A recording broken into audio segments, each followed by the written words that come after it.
Olá, sejam muito bem-vindos ao Conversa Aberta, o programa que leva a você, investidor, a oportunidade de conversar com executivos das empresas das quais você é sócio. Nosso convidado de hoje é o Roberto Monteiro, que é CEO e diretor de RI da PetroRio. Tudo bem, Roberto? Bom dia, como vai, Denise? Tudo bem, e você? Tudo ótimo. É um prazer receber você aqui, Roberto, porque a PetroRio é muito citada nas nossas lives, e esse ano, com toda aquela confusão em torno da troca de comando da Petrobras e a busca por alternativas, né, dos investidores que já investem nesse setor buscando alternativas, aí que foi badalada mesmo. Então, a gente vai conversar sobre diversos assuntos aqui, e quem quiser mandar pergunta pode colocar no chat, que depois eu passo para o Roberto mais para frente. A PetroRio é a antiga HRT, é uma das maiores empresas de óleo e gás do país. Ela tem foco em aquisições de campos que já estão produzindo, ou já estão ali no quase, né, já estão, o petróleo já descoberto, já quase para começar a produzir, como é o caso da aquisição mais recente, que é por esse assunto que eu quero começar a nossa conversa, Roberto. Vocês compraram a fatia da Total no campo de Wahoo. Eu queria primeiro que vocês falassem a expectativa de produção nesse campo, porque ele ainda não produz nada, mas já está comprovado que tem petróleo lá. Eu queria que você falasse um pouquinho das expectativas que vocês têm em torno desse campo. Tá. Bom, Denise, primeiro, muito obrigado pela oportunidade, um prazer participar aqui dessa live. E falando um pouquinho de Wahoo, nós compramos, na verdade, eram 3 sócios, nós compramos 2 sócios, né? Compramos a BP em novembro ou dezembro do ano passado e compramos a Total agora, recentemente. Então, hoje a gente tem 64%, um pouquinho mais de 64% do campo de Wahoo. Ele é uma descoberta, ele já tiveram vários poços perfurados, já teve inclusive um teste que foi realizado nesse campo, e a expectativa de produção é início de 2024. A gente tem todo um processo agora de plano de desenvolvimento. Esse campo vai ser conectado em um dos nossos campos já existentes, que é o campo de Frade, então ele vai ser ligado ao FPSO de Frade, e a expectativa é primeiro óleo em 2024 com 40 mil barris por dia de produção para 100% do campo. Nós hoje temos 64% disso. E esse FPSO que você falou que é ligado ao Frade, isso deixa também, facilita mais a exploração e deixa um pouco mais barata, né? Já que é um equipamento que já está lá, não é isso a plataforma? É isso, essa foi a tese de investimento, foi exatamente essa. Esse campo, ele, ao ser conectado na plataforma de produção que já existe, você economiza muito em custos de produção, em OPEX, né? Para você ter uma ideia, hoje, para você rodar a plataforma de Frade, a gente gasta um pouco menos de 70 milhões de dólares ao ano. Tá? Então, esse é o custo do campo de Frade. A gente hoje produz mais ou menos 17.500 barris por dia em Frade, temos 100% disso, e a gente gasta 70 milhões de dólares, um pouco menos, 60 e alguma coisa, milhões de dólares ao ano, tá? Para operar a plataforma de Frade. Quando entrar o Wahoo, a gente vai agregar 40 mil barris por dia, né? E em termos de produção, então, você viu quanto você vai aumentar de produção. Em termos de custo, a gente vai aumentar 8 milhões de dólares ao ano. Então, sabe, você vai mais do que dobrar a produção, mas você vai aumentar, sei lá, 10%, 15%, 12%, 15% de custo ao ano. É isso que faz com que esse negócio seja tão rentável, seja tão interessante do ponto de vista de geração de valor. Agora, Roberto, você estava explicando aí a divisão societária desse campo. O IBV ainda tem 35,7%. E existe já no mercado a expectativa de que vocês podem comprar essa parte. Tem esse plano? A gente tem essa vontade, sim. O processo de M&A é difícil, né, de ser muito assertivo para um lado, para outro, porque é uma negociação entre partes e tal. A companhia tem interesse. A gente já estão fazendo propostas, já estão fazendo um movimento ou só está pensando?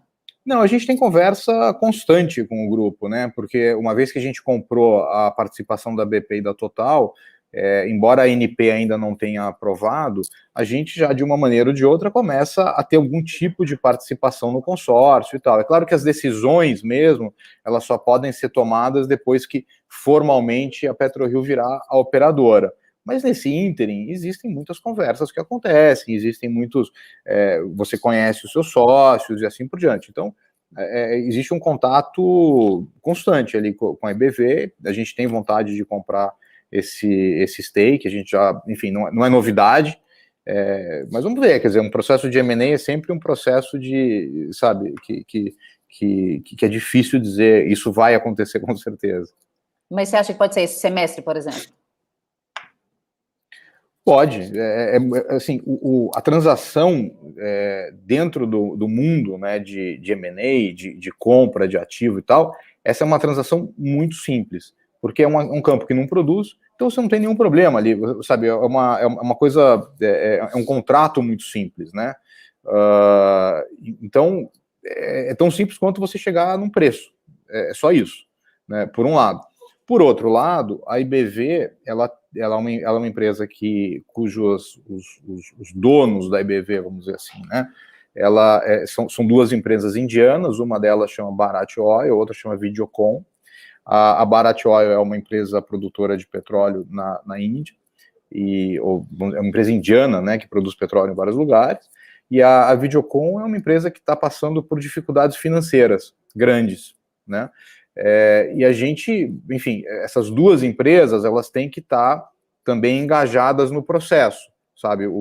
A decisão, embora tenha o management aqui no Brasil e tal, ela vai acabar passando, obviamente, pelos acionistas principais da IBV, que são essas duas empresas. Então, enfim, existe um processo decisório, mas no final da história é tão simples quanto eles realmente terem interesse em vender e a gente chegar num preço. Não existe um grande obstáculo contratual, nem nada disso. Ô, Roberto, e os campos ativos como Albacora, Peregrino e Argonauta também estão na mira de vocês? A gente gosta de todos eles. Albacora é público, que a gente está participando do processo de desinvestimento da Petrobras. Ela fez um processo formal de venda para Albacora e Albacora Leste. Nós participamos desse processo. A primeira fase ainda não saiu a resposta, né?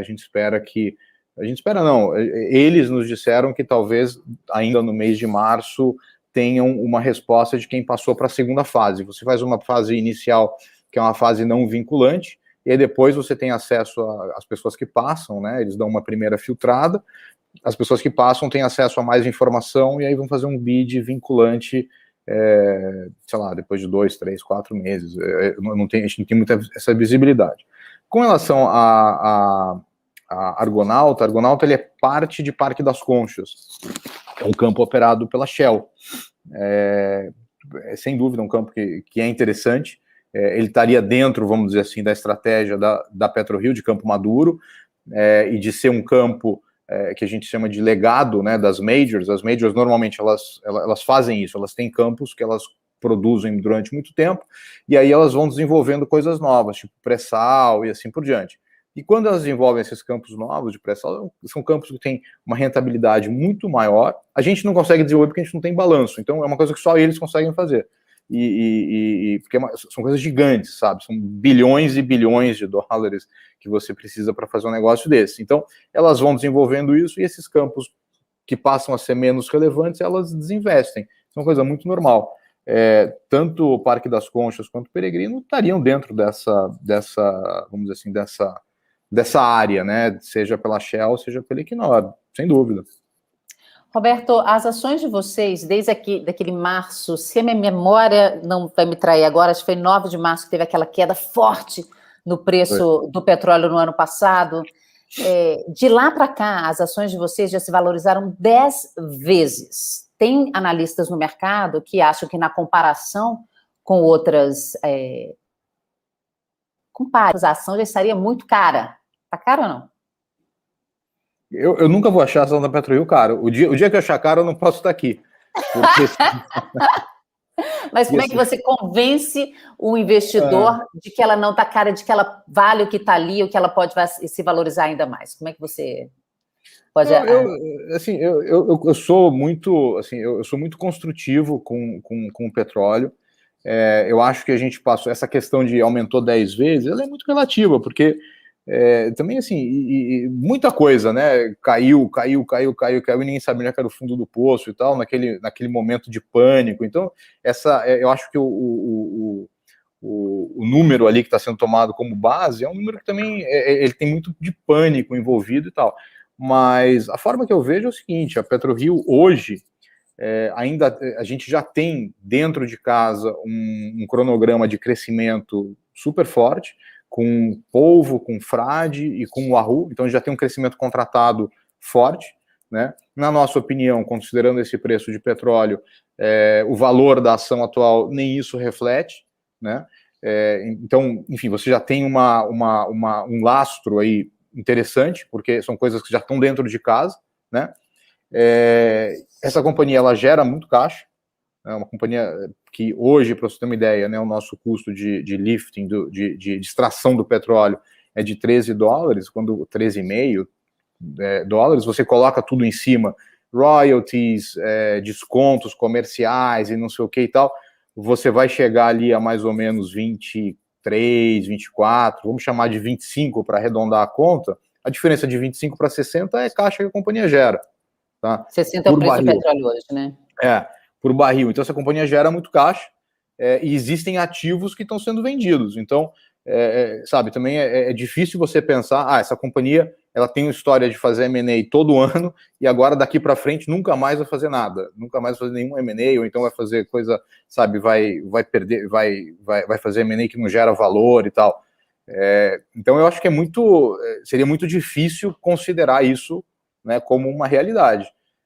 Então, por isso, assim, eu sou muito otimista, porque eu conheço o nosso pipeline, eu conheço o que tem na nossa cabeça, eu conheço as coisas que estão vamos dizer assim, no nosso radar e tal. Mas é isso, também, por outro lado, se eu não for otimista com isso, eu não posso estar aqui, né? Roberto, mas existe toda uma preocupação de que investimento em empresas de petróleo não seria um investimento de longo prazo, porque o petróleo tende a virar obsoleto. Claro que a gente ainda tem alguns anos aí com o petróleo com muita importância, mas ele vai perder espaço com todas as novas tecnologias. Então, isso também pesa aí para como é que vocês estão tentando se adaptar a essa realidade que está aí. Acho que, assim, as empresas, em algum momento, vão ter que se reinventar, mas todas as empresas têm que se reinventar. O varejo vai ter que se reinventar. Todo mundo tem que se reinventar em algum momento do dia. As empresas de óleo e gás também vão ter que se reinventar. Agora, esse negócio também fatalista de que amanhã vai acabar o óleo, que agora acabou a pandemia, ninguém mais tem carro, todo mundo tem carro elétrico. A gente tem que ir com um pouco de calma, sabe? Com relação a isso. Eu acho que existe claro que existe essa corrente, vamos chamar assim, de energia limpa, disso, daquilo e tal, mas vamos lembrar uma outra coisa também. O petróleo, desde 2014 ou 2015, a indústria de petróleo como um todo não investe em petróleo. Você pode olhar nos últimos 5 anos, talvez, todo ano foi o ano com menor quantidade de descoberta de óleo dos últimos X anos. Então, quando você olha assim, você vê a indústria de petróleo é uma indústria de ciclo muito longo, né? Entre você descobrir o petróleo, colocar ele em produção, você leva anos e anos e anos. Então, quando você fica vários anos sem descobrir nada ou sem investir, né? Ou vamos dizer com um subinvestimento, a indústria de petróleo também ela começa a não ter muita capacidade de reação nem para atender a demanda que já existia ou que já era necessária, vamos chamar assim, no mundo, antes desse cenário de Covid e tal. Então, eu acho que voltando um pouquinho essa demanda a parâmetros normais, né? Enfim, é difícil você imaginar um cenário onde você não fortaleça ou você não precise mais das empresas de petróleo. Você vai continuar precisando. Sim, mas estou falando assim do longo prazo. Então, longo prazo talvez nem tão longuíssimo, mas não é para o ano que vem nem para o pós-pandemia. Mas como é que vocês estão se reinventando? Vocês já estão olhando lá para frente ou vocês ainda não preocupam com isso? Não, a gente hoje, o que a gente faz hoje é o seguinte, a gente olha, né, as oportunidades e tal, o tradicional, vamos dizer assim, o normal, as empresas de petróleo estão todas investindo muito em energia renovável e tal. Agora, a gente encontra projetos ali, e a gente já viu, já analisou e tal, até por uma questão de exercício e até curiosidade, a gente encontra projetos com retornos baixos, né? Então, hoje ainda não é a nossa realidade, não é uma coisa que eu falo assim, a PetroRio já está ativamente olhando isso. A gente está estudando, a gente está olhando, a gente conhece e tal, mas esse movimento que você vê principalmente pelas europeias, né, sabe, a Total, a Equinor, a Shell, a BP, desinvestindo tudo e comprando só energia renovável e tal, a gente acha que não é o momento, sabe, ainda tem muita água para passar embaixo dessa ponte, da maneira que está. O petróleo vai continuar sendo muito importante durante, sei lá, décadas. Então, não é uma coisa para hoje, não é uma coisa para amanhã. Eu acho que as empresas vão ter que se reinventar. Eu não acho que isso precisa ser feito de hoje para amanhã. Eu acho que é uma coisa que vai acontecer, vamos dizer, num horizonte de prazo talvez um pouco mais longo do que a gente ou do que muita gente pense. Ô Roberto, e como é que vocês se protegem de oscilações fortes no preço do petróleo, como a gente viu há um ano atrás? A gente, normalmente, assim, a gente tem uma política de hedge, e a gente segue essa política de hedge, é uma política relativamente oportunista, né? A gente, quando vê o petróleo subindo e a volatilidade, às vezes, caindo do petróleo, a gente vai e faz hedge, normalmente para os próximos 3 meses, ou 100% para os próximos 3 meses e 50% para os outros 3, e assim por diante. Então, o ano passado, quando teve a Covid, a gente estava hedgeado, no primeiro trimestre inteiro e no segundo trimestre metade, e a gente teve um resultado grande de hedge. O ano passado nós geramos mais de 80 milhões de dólares de resultado de hedge, né? Mas isso, assim, a gente hedgeou em janeiro, que foi, o óleo deu uma caída na volatilidade e tal, e a gente fica olhando muito isso. E a gente acaba fazendo esses hedges mais oportunísticos. Até hoje tem dado certo, tá? E normalmente a gente compra put, é a única coisa que a gente faz. A gente nunca entrega o upside do óleo. A gente sempre, quando faz alguma coisa, só protege o downside. Tá, eu queria já passar para algumas perguntas que tem aqui da nossa audiência, já tem algumas perguntas de aquisições também, mas eu queria antes só perguntar para você, vocês estão fazendo a aquisição só de campos no mar ou também em terra? Só no mar. A nossa estratégia ela é super focada em campos offshore, maduros e coisas que estejam relativamente perto da gente, que a gente tenha muito claro a sinergia que a gente consegue extrair dali e assim por diante. Tá, joia. Eu vou passar aqui já para algumas perguntas da audiência. O Lúcio pergunta, boa tarde, gostaria de saber como os resultados da PetroRio são impactados com a queda do dólar. A queda do dólar, né? Então, a queda do dólar é a apreciação do real. Quando o dólar cai, a gente sofre uma pressão no lifting cost, né? Metade dos nossos custos são em dólares e metade deles são em reais. Então, a gente sofre uma pequena pressão no lifting cost. A gente não acha que seja nada que vá prejudicar consideravelmente o desempenho da companhia, nem nada disso, mas é a realidade. Por outro lado, você tem um ganho enorme no lado financeiro, né? Se você olhar o ano passado, quase todos os trimestres a gente deu prejuízo, a gente tinha um EBITDA bom, né? Um EBITDA muito bom, e aí depois, na linha de baixo, que era a despesa financeira, a gente tinha um grande número na despesa financeira, uma grande perda na despesa financeira, por causa da depreciação do real. Como a gente reporta em real, nossa dívida em dólar, a gente tinha uma perda. Então, se acontecer o contrário, o real apreciar, a gente vai ter um ganho nessa linha, porque o nosso endividamento é em dólar, então, comparado com o real, ele passa a valer um pouco menos, né, o endividamento. Mas é isso. Pergunta do Luiz Carlos. Roberto, por favor, você acha que o novo presidente da Petrobras pode mudar o rumo à BRDT e das refinarias? E essa é difícil. Eu não sou especialista nisso. Eu realmente não... A gente aqui na PetroRio tenta não se meter nesse tipo de coisa, em política, ou de dar opinião e tal. Eu realmente não consigo dizer. Me parece que esse movimento foi incentivado, né, em grande escala por conta, ou vamos dizer assim, o estopim desse negócio talvez tenha sido essa escalada grande de preço, mas eu não consigo dizer realmente se pode haver alguma mudança ou não. Me desculpa. Tá bom. Outra coisa, a gente viu uma busca muito grande pelas ações da PetroRio, né? Quando teve essa crise, igual eu falei na abertura aqui da nossa conversa. Se um investidor está lá e quer investir no setor, ele está na dúvida entre a Petrobras e a PetroRio. Eu queria que você tentasse convencê-lo aí para a PetroRio, mas sem usar a coisa óbvia da intervenção estatal, que isso aí a gente já viu o que é. Isso aí já é um risco que a gente sabe que tem, né, em todas as empresas estatais, que é da intervenção estatal. Fora esse risco, por que você acha que investimento na PetroRio seria melhor do que a Petrobras? Olha, eu acho que a PetroRio tem duas coisas. Primeiro, assim, a gente é depois eu vou falar de cultura, né, que eu acho que é o mais importante. Mas primeira coisa, assim, a PetroRio é o que a gente chama de pure play, né?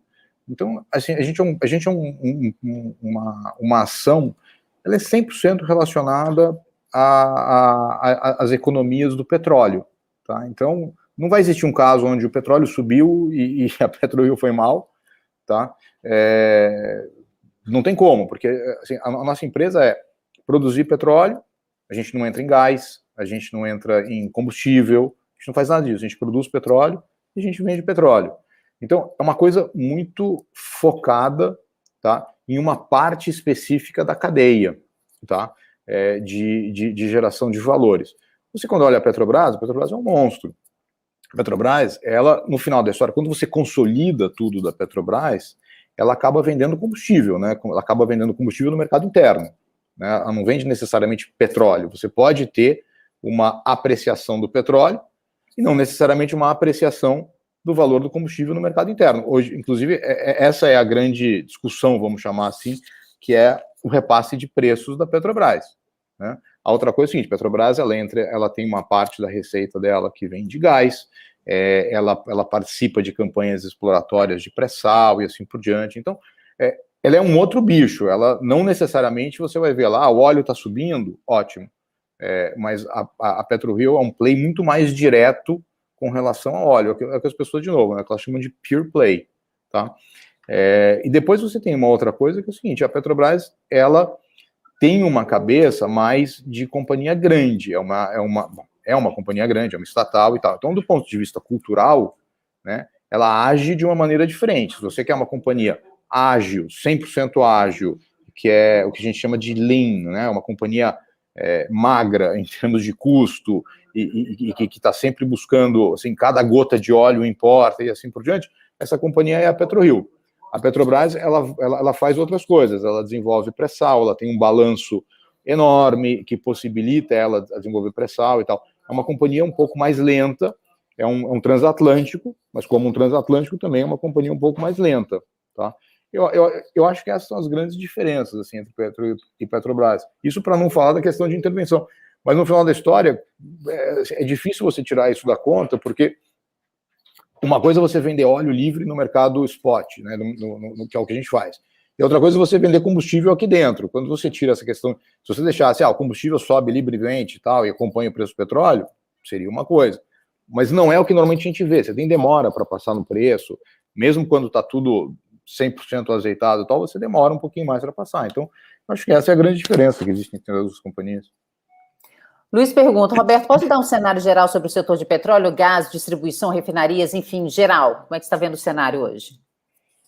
Olha, Luiz, você me desculpa, como eu falei para vocês, a nossa estratégia é tão focada em E&P offshore que eu não consigo nem falar sobre o mercado de gás, não consigo falar sobre o mercado de distribuição. Eu realmente não consigo. Eu posso falar horas sobre o mercado de petróleo, de E&P, enfim, principalmente na questão de offshore, de campos maduros, mas é uma coisa que a gente realmente não olha. A gente não olha isso, a gente não olha exploração, sabe, essas concessões, né, as rodadas de concessão da ANP, a gente não olha isso. A gente só olha realmente campo maduro. Então, eu não tenho, realmente não vou ter muito o que falar e muito o que agregar nesse quesito. Tinha uma outra pergunta aqui de como o novo marco regulatório do gás afeta o negócio da empresa.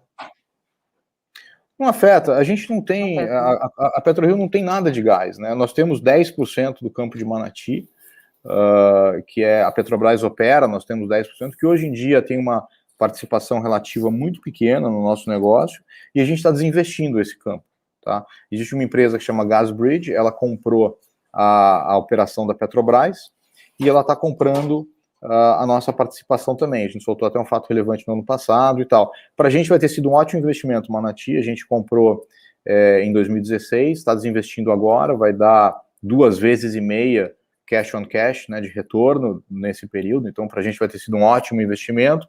Hoje já é uma coisa pequena dentro do nosso portfólio, não é operado por nós, a gente tem uma estratégia que é muito lastreada assim, na operação dos campos.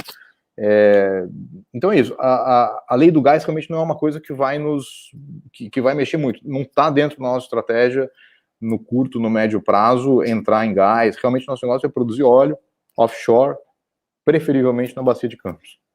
Walter pergunta, vocês têm previsão de desdobramento da Prio 3?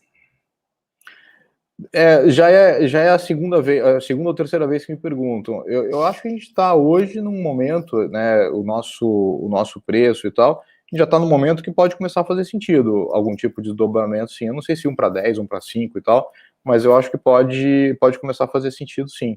Já está em estudo? A gente teve algumas discussões no conselho já a respeito disso, é uma coisa fácil de implementar, né? Hoje eu não consigo dizer vai ter ou não vai ter e tal, mas já é um assunto que foi ventilado já umas 2 ou 3 vezes, então não me surpreenderia. Eu acho que existe uma boa prática, né, de manter o valor da ação dentro de alguns parâmetros ali, do ponto de vista absoluto, para facilitar o trade, né, de pessoa física e assim por diante, e a gente é sempre bem atento a isso. Então, não me estranharia se a gente tomasse essa decisão, não. Com o sucesso da Prio 3 e RRRP3, acha que pode existir mais concorrência na aquisição de Campos Maduros?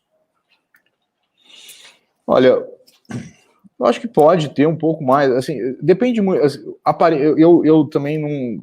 A nossa estratégia da PetroRio é comprar campos offshore, né, então campos no mar, preferivelmente na bacia de Campos, que é perto da nossa operação, que é onde a gente consegue ter sinergia e tal. Essa é a nossa estratégia. A 3R, né, que é essa outra empresa, ela me parece que começou com uma estratégia onshore, né, grande parte das aquisições dela aconteceu em onshore, então, em teoria, seriam 2 coisas diferentes, seriam 2 animais diferentes, mas a gente tem escutado por aí um desejo da 3R de entrar no offshore, né? Então, por esse lado pode existir. Até hoje nós não tivemos nenhuma concorrência com eles, mas se eles realmente mudarem a estratégia e resolverem abraçar tanto o onshore quanto o offshore, pode ser que sim. E qual que é a sua expectativa para o preço do petróleo esse ano? Eu não vejo, assim, eu acho que esse número que está por aí, que vamos chamar assim de 65, alguma coisa variando entre 63 e 67 e tal, talvez seja a melhor previsão mesmo. Eu acho que, por um lado, você tem essa questão do subinvestimento no setor e assim por diante, né?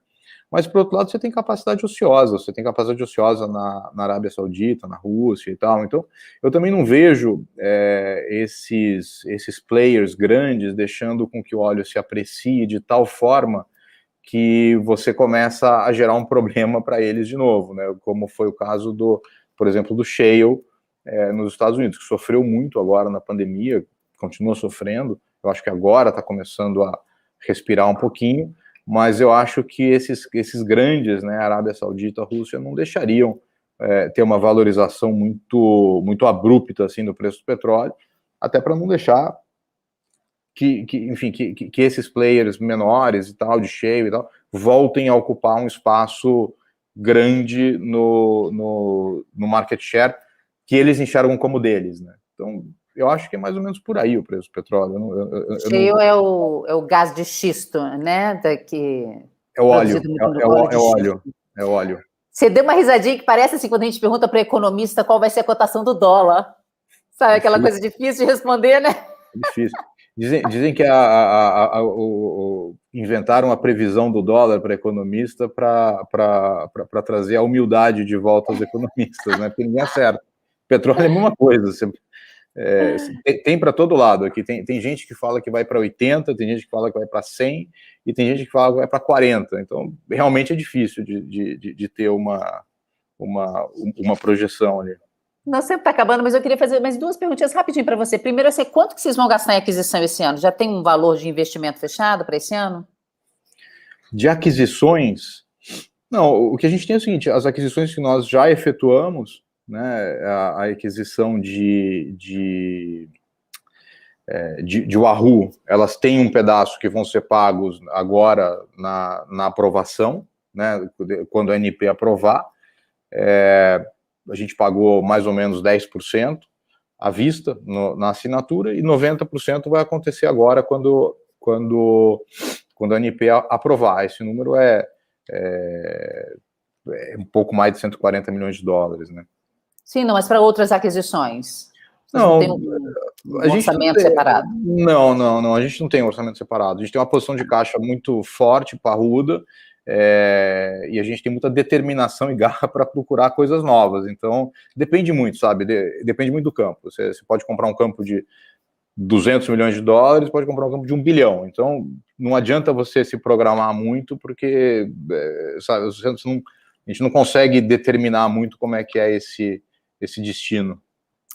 E para a gente encerrar, essa segunda onda de Covid assusta vocês com relação ao consumo do produto esse ano? Pode ser muito prejudicado por causa dessa segunda onda? Ou é uma coisa que está muito localizada só no Brasil, então isso não vai mexer em preços internacionais? Como é que vocês veem? Me parece que é uma coisa mais localizada no Brasil, né? A gente vê, assim, até o preço do petróleo e assim por diante, a gente vê já reagindo, né, como se as coisas estivessem voltando paulatinamente ao normal.